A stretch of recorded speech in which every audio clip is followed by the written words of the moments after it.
Olá, sejam muito bem-vindos à nossa conversa com César Munhoz, nosso queridíssimo pós-graduado em Entertainment Business pela Full Sail University, e que traz aqui para a gente temas para a gente pensar sobre arte, entretenimento e conexões. Tudo certo por aí, César? Tudo certo, Carol. Um beijo para todo mundo que nos assiste sempre por aqui. Pois é, vamos falar de arte, entretenimento e conexões que essas duas coisas têm com a vida.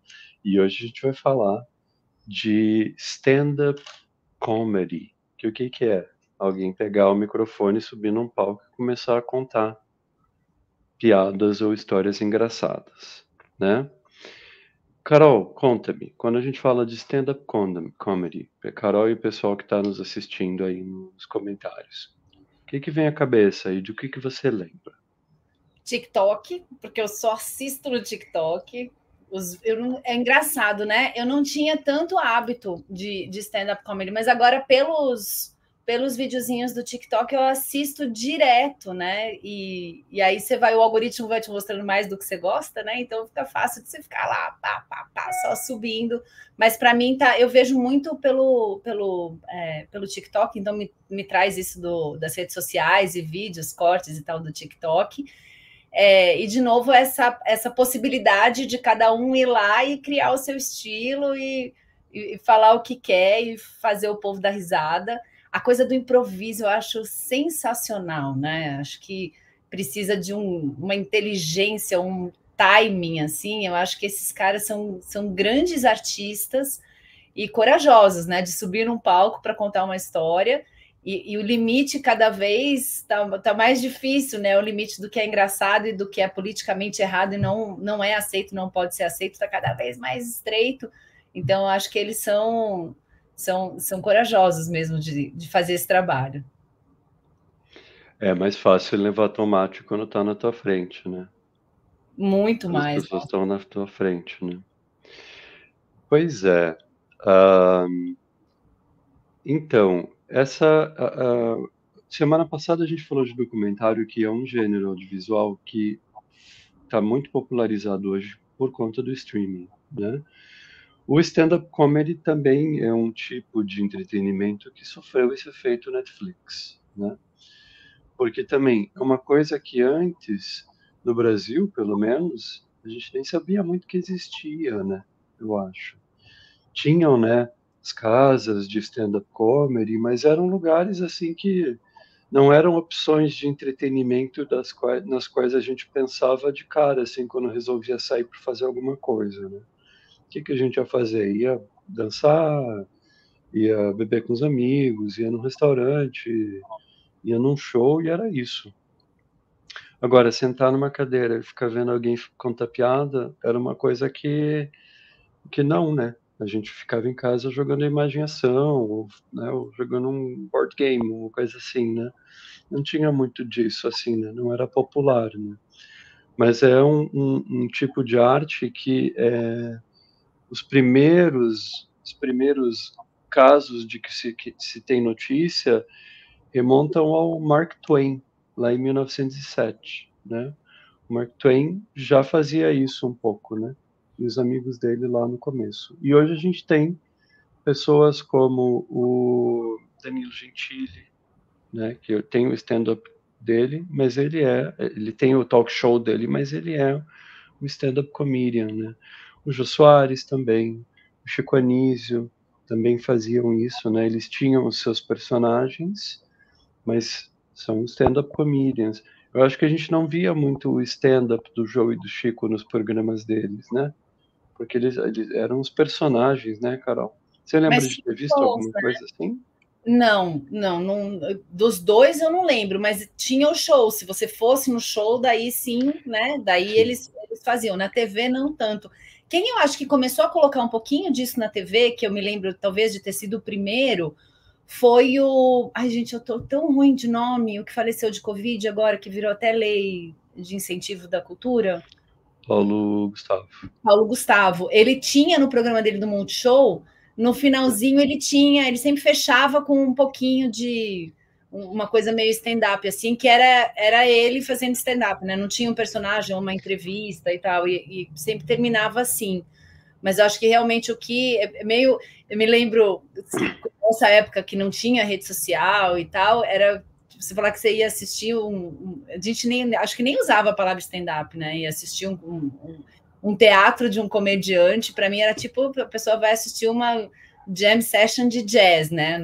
Uma pessoa muito nichada, já muito específica no tipo de entretenimento que gostava. E hoje tá aí aberto para todo mundo. Pois é, hoje tem, em São Paulo, pelo menos, acho que São Paulo é a central de stand-up comedy do Brasil, né?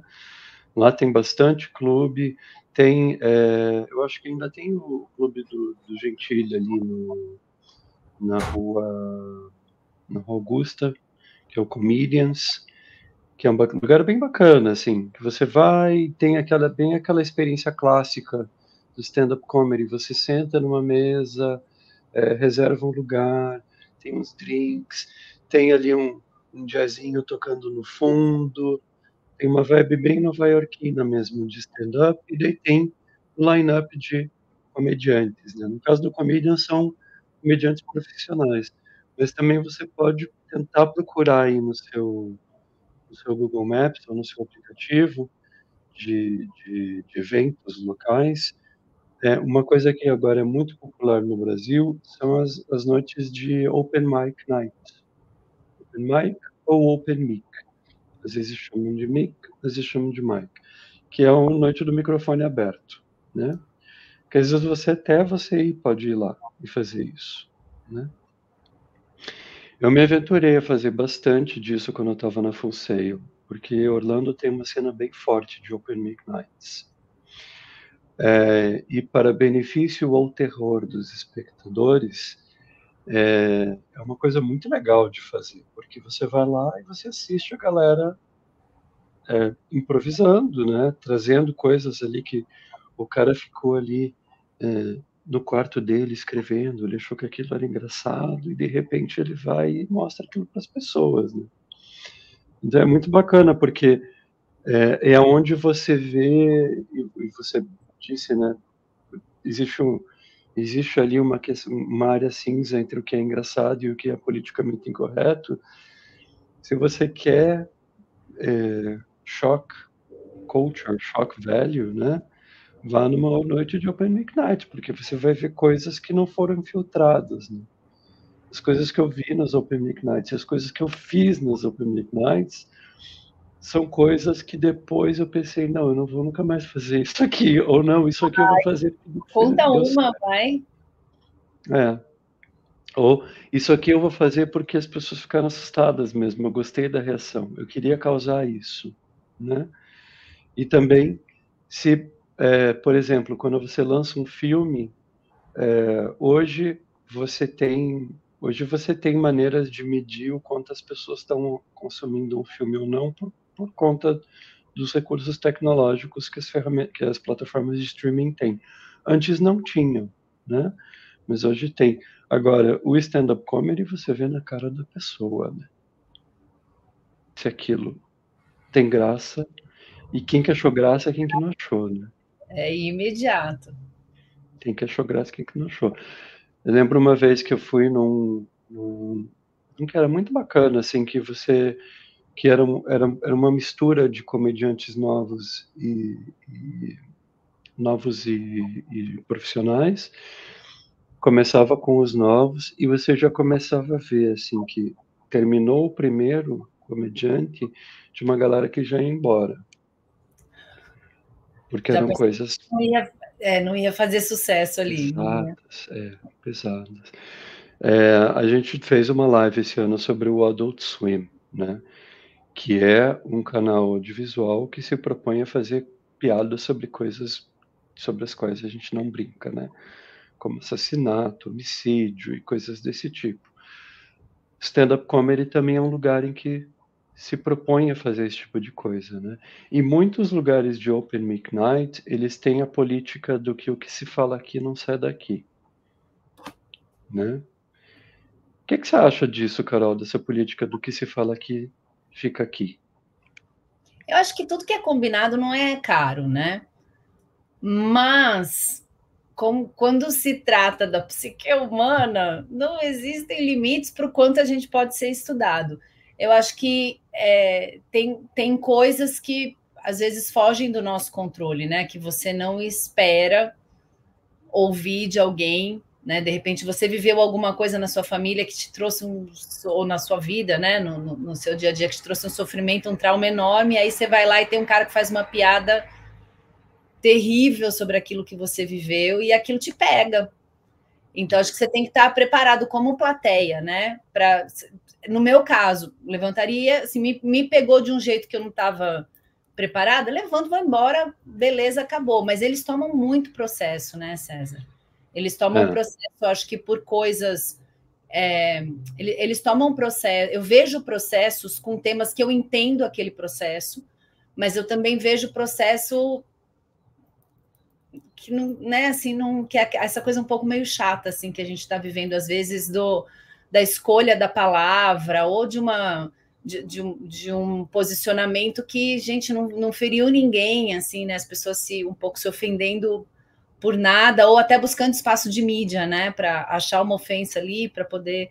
Então, eu acho que os limites hoje estão tão complicados, né? Os limites estão muito diferentes entre uma e outra pessoa. O Rafinha Bastos é um também que se ferrou várias vezes, né? Ele agora, por exemplo, não era um tipo de comédia que eu gostava, mas agora ele tá fazendo várias.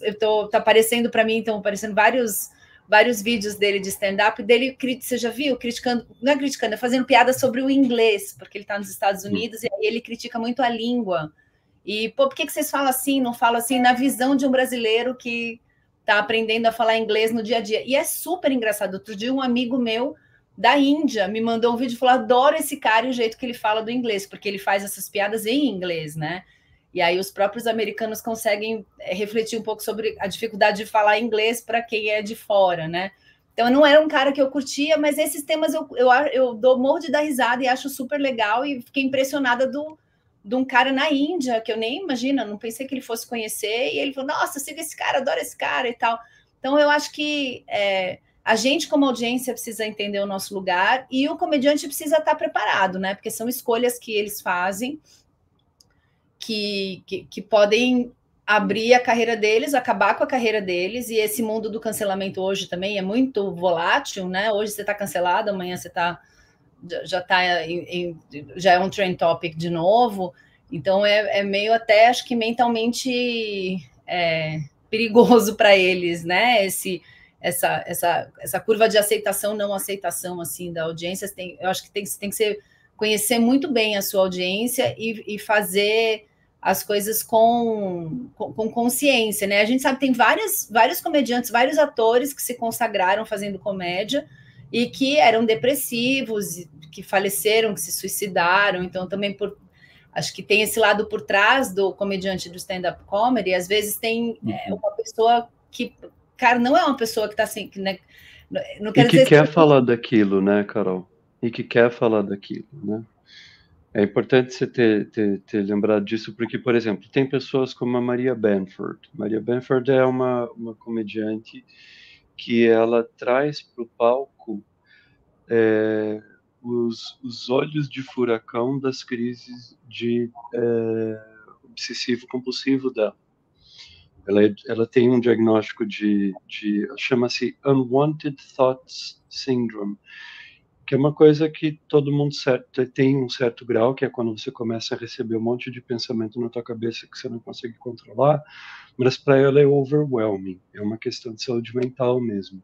E ela traz isso para o palco e ela viaja muito, é lindo o stand-up dela, assim, porque ela viaja em pensamentos terríveis, dark, dela volta, e de repente aquilo virou uma piada super leve, enfim. É bacana também que o stand-up consiga ser um espaço de experimentação, né? Que vá um pouco além das discussões todas que a gente está se propondo hoje, que são importantes, mas que seja ali um espaço em que dá para experimentar. Vamos ver o que pode e o que não pode. Né? Lembra do... piada, né, César? Se nada pode falar, né? Se tudo ofende, como é que você monta um roteiro ali? Eu gostaria de trazer para os comentários o pessoal que tiver alguma coisa a falar a esse respeito. Acho que é legal que a gente abra esse canal de comunicação, porque hoje, né, existe a cultura do cancelamento, existe a questão de ofender-se, né? E também tem aquela questão que é importante, assim, que quando ofende, quem que ofende, né? Quem que ofende, tem pessoas que acabam se ofendendo mesmo, e essa ofensa ela acaba sendo válida, né? Ela é válida, né? Então, às vezes o que dói na gente não dói no outro, e às vezes no que vice-versa também. Então é legal que a gente, né, use quem tiver aí nos comentários, né, vamos abrir esse diálogo aí também para a gente saber. Conta de algum caso, de repente, que você tenha ido num stand-up comedy que foi algo ofensivo, que não foi, o que, que você acha disso também, para a gente continuar essa linha de comunicação, né? É importante que a gente continue falando sobre isso para que as coisas evoluam, né, de certa maneira, né? Queria lembrar aqui, Carol, de uma coisa que eu acho que foi o maior fenômeno de stand-up comedy da história do Brasil, que foi o Terça Insana. Você lembra? O Terça Lembro. Insana? Nossa, lembro. Pois é. Então, Terça Insana eu lembro que foi o maior fenômeno de stand-up comedy e de pirateamento de DVD do Brasil também, né?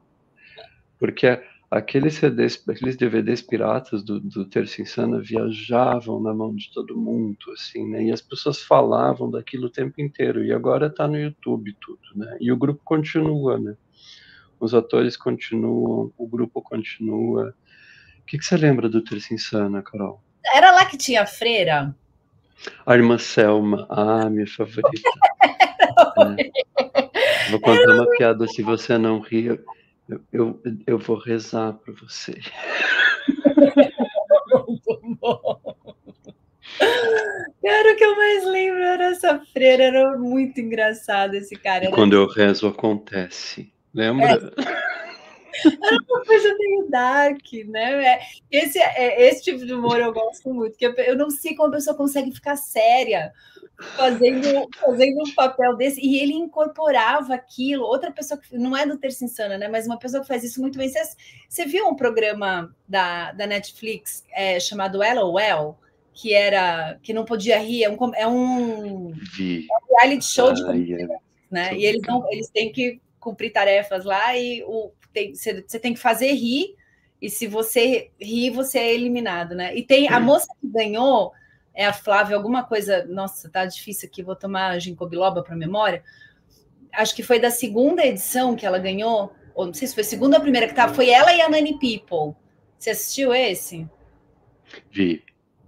Que, cara, essa mulher, ela é incrível, ela tem uns personagens maravilhosos e ela muda da água para o vinho, assim, e ela entra no personagem. Tanto que ela ganhou porque ela conseguiu não rir de ninguém.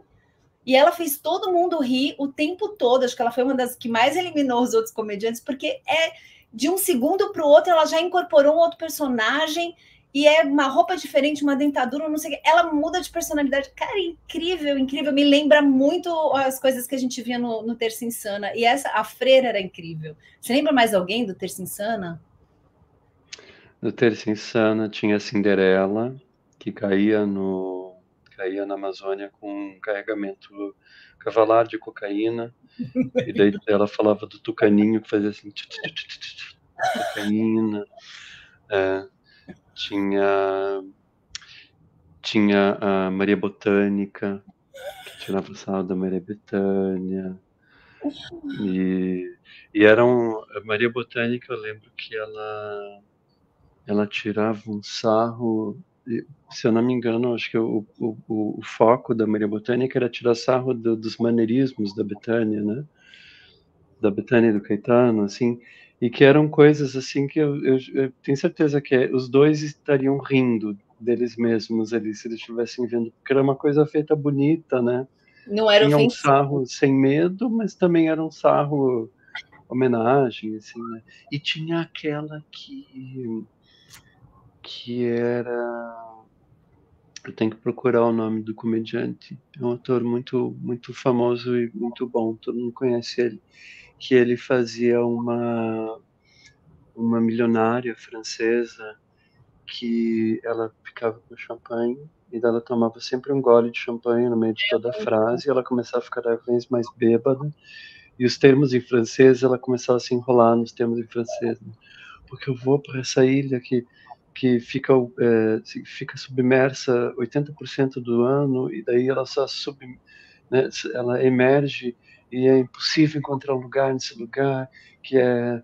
As pessoas se rir, né? Muito legal. Muito bom, cara, é muito legal isso aí, realmente. E acho que eles fizeram o escola, né? Porque é isso, né? É isso. E tem graça até hoje, né, César? Engraçado. Tem umas, eu acho que uma coisa do stand-up, assim, às vezes eu vejo coisas que eu ria há alguns anos atrás e que eu olho e falo, nossa, como é que eu ria disso? Não, que hoje eu olho e falo, é maldoso, não acho engraçado. Não é que eu não quero rir, é que realmente hoje eu penso diferente. Uhum.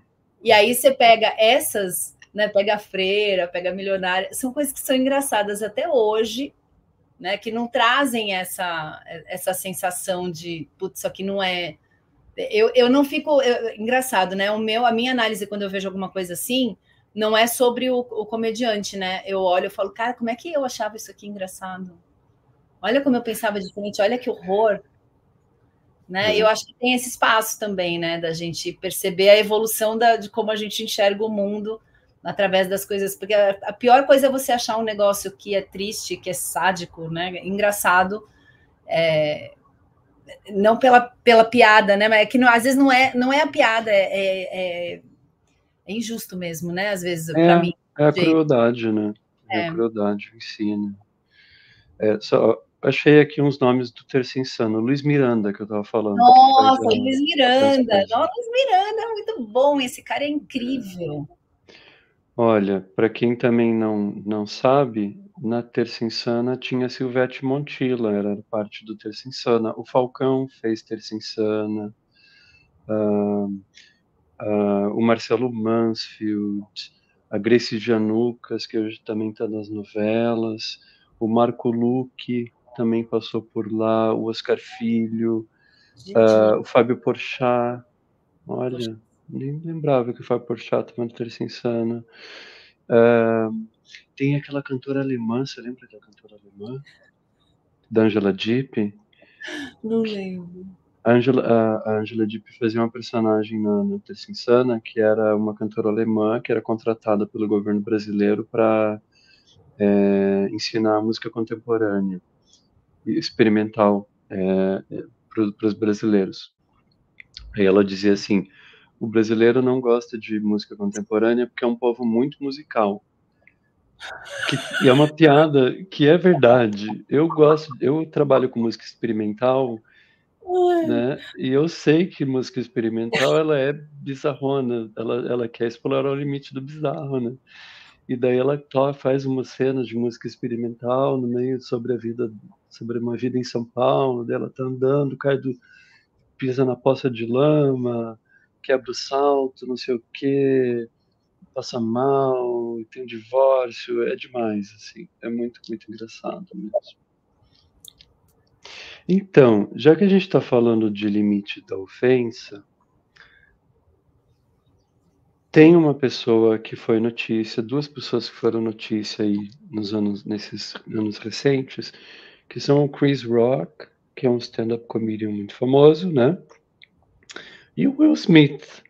O Chris Rock estava lá apresentando o Oscar, fez uma piada sobre a esposa do Will Smith, ele subiu no palco, mas tapa é pouco, né? Ele deu um tapa, fez o cara voar, assim, né?